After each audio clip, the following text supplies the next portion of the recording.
messieurs, bonsoir. Au sommaire de cette édition, en Côte d'Ivoire, le parc d'exposition maintenant ouvert en Côte d'Ivoire. Les enfants d'Abidjan ont eu le privilège d'y effectuer une visite. Toujours dans le pays, la CAN 2023 se prépare activement. Le comité d'organisation lance un recrutement de 10 000 volontaires.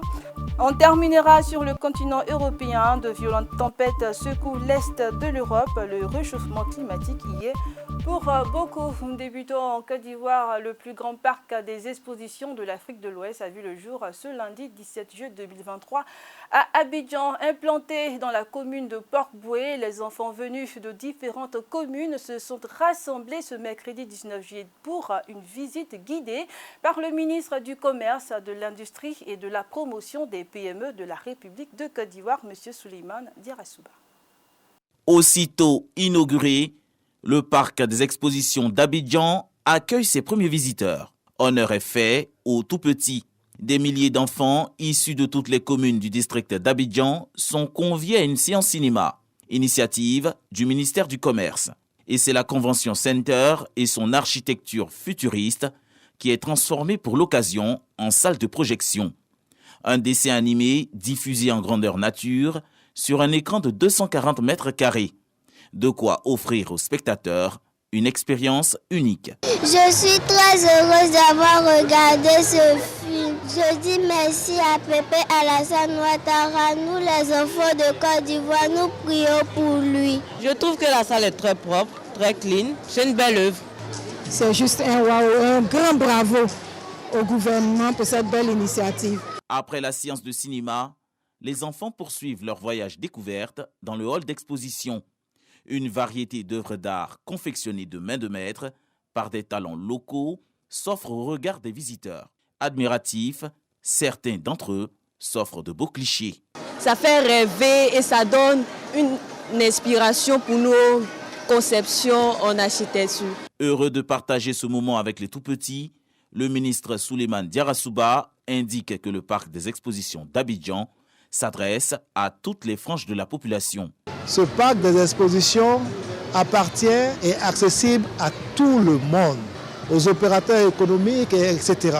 Et c'est un parc d'exposition qui est compatible pour toutes sortes de manifestations publiques, commerciales, politiques, économiques, cinéma. Le parc d'exposition d'Abidjan, le plus grand de l'Afrique de l'Ouest, est l'œuvre de l'architecte Pierre Fakouri, concepteur de l'architecture de la basilique Notre-Dame de Yamoussoukro. Ce parc a pour vocation d'accueillir les plus grandes rencontres sous-régionales et même d'envergure mondiale. Le mois de juillet 2023 a marqué le début des activités promotionnelles et préparatoires de la 34e édition de la Coupe d'Afrique des Nations qui se déroulera en Côte d'Ivoire du 13 janvier au 11 février 2024. Après une vaste campagne d'affichage publicitaire lancée le 4 juillet, suivie du dévoilement de la mascotte le 7 juillet et de la conférence de presse présentant les infrastructures le 11 juillet, le COCAN 2023 a annoncé officiellement l'ouverture des candidatures pour le programme de volontaires de la CAN Total Énergie 2023. La Côte d'Ivoire s'apprête à accueillir l'un des événements sportifs les plus attendus sur le continent africain avec la Coupe d'Afrique des Nations CAN 2023. Cet événement majeur est non seulement une vitrine pour le football africain, mais aussi une occasion pour la Côte d'Ivoire de démontrer son savoir-faire en matière d'organisation et de logistique. Afin de garantir la réussite de la CAN, le comité d'organisation a procédé au lancement du programme de 10 000 volontaires qui s'est tenu en présence de plusieurs membres du gouvernement ainsi que le président du COCAN. À travers votre adhésion à ce programme, le COCAN souhaite se rapprocher de vous, de vos parents et amis, pour leur dire que la CAN, c'est notre affaire à tous. Il nous incombe de relever les défis de l'accueil, de l'hébergement, tout autant que ceux de l'organisation et de la victoire des éléphants. Nous sommes heureux aujourd'hui d'avoir lancé le recrutement donc de 10 000 volontaires pour aider le COCAN dans l'organisation de cette CAN qui arrive. Dans 2 mois, ce seront donc 20 000 bénévoles qui seront recrutés. Et donc pour nous, la fête de la jeunesse commence aujourd'hui. Une nouvelle bien accueillie par les volontaires qui promettent de jouer pleinement leur rôle dans la réussite de cette phase finale en terre ivoirienne. En tant que volontaire, j'aimerais être serviable et disponible pour que la CAN soit une réussite. Nous nous portons volontaires. C'est pour recevoir tout étranger, tout individu venant en Côte d'Ivoire. Pour être volontaire, il faut s'inscrire sur le site www.volontaire-can2023.ci. Les volontaires auront principalement un rôle d'accueil et d'assistance auprès des hôtes de la CAN à travers des sites de compétition comme les stades et des sites de non-compétition tels que terrains d'entraînement, hôtels, gares, centres d'accréditation, centres de presse, transport, logistique et la sécurité. Nous sommes à présent au Cameroun où le gouvernement a annoncé la mise en service complète du barrage hydroélectrique de Nachtigall pour le mois de septembre 2024. L'infrastructure en construction dans la région du centre du pays est estimée à 800 milliards de francs CFA. Une fois mise en marche, il fournira une puissance énergétique de 420 MW et permettra une augmentation de 30% de l'offre énergétique dans le pays. Le barrage hydroélectrique de Nachtigall, en construction sur le fleuve Sanaga, dans la région du centre du Cameroun, devrait entrer en pleine exploitation dans les prochains mois. Le ministre camerounais de l'eau et de l'énergie, Gaston Elundu Essomba, a annoncé le 18 juillet 2023, à l'occasion de la cérémonie de remplissage du barrage, la mise en service complète de cette infrastructure au mois de septembre 2024, échéance à laquelle toutes les capacités de la centrale seront installées et mises en production selon le ministre. Ce développement intervient 10 mois seulement après la mise en service du premier groupe de la centrale de 60 MW prévu en décembre 2023. Suivant le chronogramme du projet, les 6 autres groupes seront progressivement mis en service au cours de l'année 2024 afin d'atteindre une mise en service commerciale en septembre 2024. Une fois opérationnel, le barrage de Nachtigall, estimé à près de 800 milliards de francs CFA, fournira une puissance énergétique de 420 MW, permettant une production d'électricité annuelle d'environ 2970 GWh, qui sera injectée au réseau interconnecté Sud.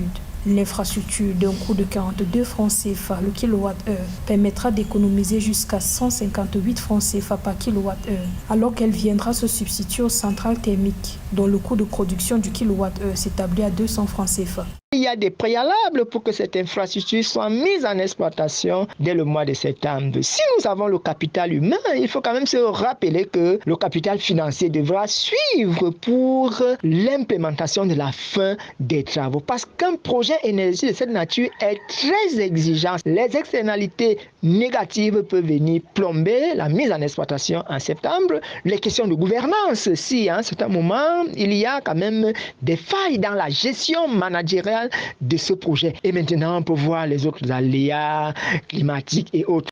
Le barrage de Nachtigall devrait contribuer à améliorer le taux d'électrification, notamment dans les 3 régions septentrionales du Cameroun, avec l'effectivité de l'interconnexion entre la partie sud et nord dès 2026. La mise en service de la centrale hydroélectrique va également permettre une augmentation de 30% de l'offre électrique du pays, une réduction des subventions liées à une utilisation excessive des combustibles et de l'empreinte carbone, a précisé le ministère de l'eau et de l'énergie. Une explosion mystérieuse a fait plusieurs blessés ce mercredi 19 juillet 2023 à Johannesburg, en Afrique du Sud. Les secours évoquent comme cause une possible explosion dans une conduite de gaz. C'est en cet élément. Pour la 18e édition de la conférence des présidents d'Assemblée d'Afrique du Commonwealth, les parlementaires de 20 pays d'Afrique, membres du Commonwealth, sont réunis à Yaoundé, la capitale du Cameroun. Objectif visé, trouver des solutions locales aux défis de développement que connaît le continent. Le rendez-vous se veut une sorte de partage d'expériences pour favoriser le développement commun des pays africains à travers la promotion de la bonne gouvernance comme vecteur de croissance. It does promote a much needed networking of Ce rendez-vous est très important parce qu'il promeut une mise en réseau des pays africains très nécessaire pour apporter des solutions à leurs propres défis. Nous avons besoin d'une solution africaine aux défis africains. Elle démontre également l'importance de la bonne gouvernance qui n'est pas seulement nécessaire dans un pays, mais à l'ensemble de l'Afrique afin de donner un sens à la démocratie en Afrique.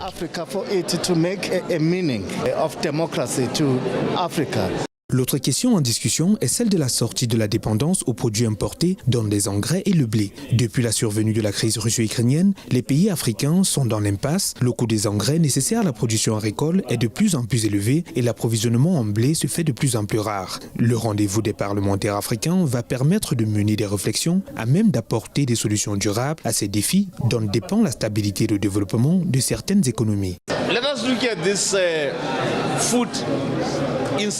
Examinons la question de l'insécurité alimentaire et de la disponibilité des denrées alimentaires. Il est de la responsabilité de chaque gouvernement, à commencer par le niveau parlementaire, de veiller à ce qu'il y ait suffisamment de nourriture pour les populations, car une nation en colère est une nation dangereuse. Nous devons maintenir des relations bilatérales avec une vision d'entraide afin que tout ce qui n'est pas disponible au Cameroun puisse l'être au Botswana. Nous ne sommes pas en concurrence, nous devons nous compléter mutuellement.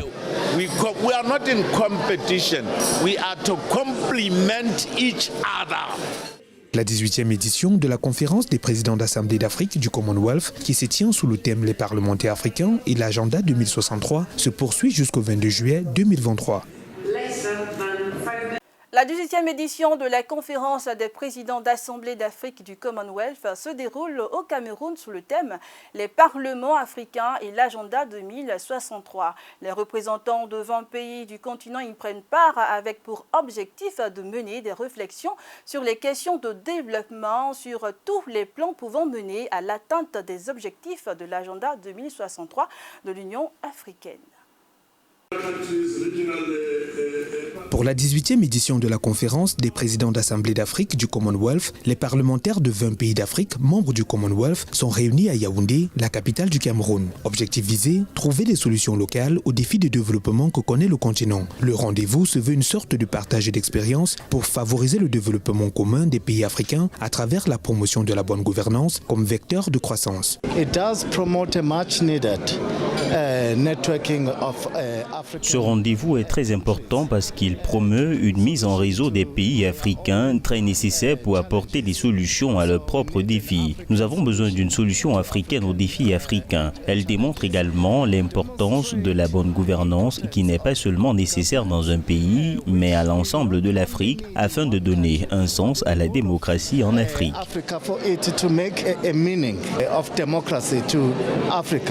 L'autre question en discussion est celle de la sortie de la dépendance aux produits importés, dont les engrais et le blé. Depuis la survenue de la crise russo-ukrainienne, les pays africains sont dans l'impasse. Le coût des engrais nécessaires à la production agricole est de plus en plus élevé et l'approvisionnement en blé se fait de plus en plus rare. Le rendez-vous des parlementaires africains va permettre de mener des réflexions à même d'apporter des solutions durables à ces défis dont dépend la stabilité et le développement de certaines économies. Let us look at this food insecurity. Examinons la question de l'insécurité alimentaire et de la disponibilité des denrées alimentaires. Il est de la responsabilité de chaque gouvernement, à commencer par le niveau parlementaire, de veiller à ce qu'il y ait suffisamment de nourriture pour les populations, car une nation en colère est une nation dangereuse. Nous devons maintenir des relations bilatérales avec une vision d'entraide afin que tout ce qui n'est pas disponible au Cameroun puisse l'être au Botswana. Nous ne sommes pas en concurrence, nous devons nous compléter mutuellement. We are not in competition, we are to complement each other. La 18e édition de la conférence des présidents d'Assemblée d'Afrique du Commonwealth, qui se tient sous le thème Les parlementaires africains et l'agenda 2063, se poursuit jusqu'au 22 juillet 2023. La lutte contre les incendies en Grèce s'intensifie. Le mercredi 19 juillet 2023 a été la 3e journée où les pompiers se sont livrés à cette lutte acharnée. Plusieurs pompiers européens ont été appelés en renfort. Suivons ce reportage. La Grèce étouffe un peu plus. Des centaines de pompiers livrent mercredi pour le 3e jour consécutif une énorme bataille contre des incendies de forêt à l'ouest d'Athènes et sur l'île touristique de Rhodes. Dans le cadre d'une entraide européenne, 230 pompiers de Roumanie, Slovaquie et Pologne vont être envoyés en renfort en Grèce. Les vents forts qui soufflent sur une partie du pays attisent les incendies. Et une nouvelle vague de canicule y est attendue à partir de jeudi, avec des températures qui pourraient atteindre 44 degrés vendredi et samedi.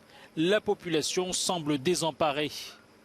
Τόσες μέρες καίει, εντάξει δεν υπήρχαν μέσα να πεις να προχωρήσουν στην κατάσβεση εύκολα, την αφήσανε πιστεύω εγώ. Πέρασε με στον οικισμό, κάει και το σπίτι εδώ κάτω, γίνει κάποιες ζημιές. Εμείς, εντάξει, δόξα τω Θεώ, δεν έγινε κάτι σοβαρό, αλλά άλλοι συνάνθρωποι μας είναι δύσκολο αυτή τη στιγμή. Όπως βλέπετε έχουν καεί τα πάντα, έχουν καεί σπίτια. Η πυροσβεστική, ο Δήμος Μάνδρας Ιδηλίας δεν εμφανίστηκε πουθενά. Και βλέπετε αυτή την κατάσταση. Η πυροσβεστική υπηρεσία ήρθε το μεσημέρι προς απόγευμα και ένα ελικόπτερο πέταξε μόνο, το οποίο μία ρήψη. Les feux de forêt sont courants en Grèce. En 2018, plus de 100 personnes sont mortes à Mati, près d'Athènes, dans le pire incendie meurtrier que le pays a connu. Après un été caniculaire, certains pays des Balkans ont été balayés par des puissantes tempêtes. La Serbie, la Croatie et même la Slovénie ont exprimé leur inquiétude.